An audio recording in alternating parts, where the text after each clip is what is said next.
বন্ধুরা, বেড়াতে গেছিলাম বিকেলের দিকে। তো বেড়াতে গিয়ে এই ভিউজটা এতটাই সুন্দর লাগলো যে আমি একটা ছোট্ট স্লিপ করে ভিডিও করে নিলাম। তো আমার ছোট্ট ভিডিওটা কেমন লাগলো অবশ্যই বলো। এটা একটা সময়ের ভিডিও, যখন মন্দিরে পুজো দেওয়া হচ্ছিল সেই তখনের। শিব মন্দির গেছিলাম। এটা শ্রাবণ মাসের সোমবার, শেষ সোমবারে শ্রাবণ মাসের শেষ সোমবারে জল দিতে গেছিলাম বাবা বিশ্বেশ্বরের মন্দিরে। তো সেই তখনের একটা ছোট্ট ভিডিও রয়ে গেছিলো গ্যালারিতে। তো আজকে হঠাৎ করে বেড়াতে গেছিলাম, নদীর স্রোত দেখে না আবার মনে পড়ে গেল। তখন ভাবলাম তোমাদের সাথে একটু শেয়ার করি ভিডিওটা। তোমরা দেখো, লাইনটা দেখো, লম্বা একটা লাইন ছিল। এইরকম লম্বা লাইনে দাঁড়িয়ে কিন্তু কত মানুষ সুন্দরভাবে বাবাকে ডেকে জল ঢালছে, বাবার চরণতলে গিয়ে প্রণাম করছে। আর কত কত মানুষ কত দূর থেকে বাঁক নিয়ে এখানে আসছে বাবার কাছে।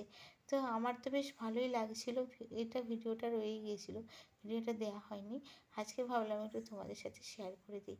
তো তোমাদের যদি ভালো লাগে তো অবশ্যই কমেন্ট করে জানিও যে এই ভিডিওটা কেমন হয়েছিল।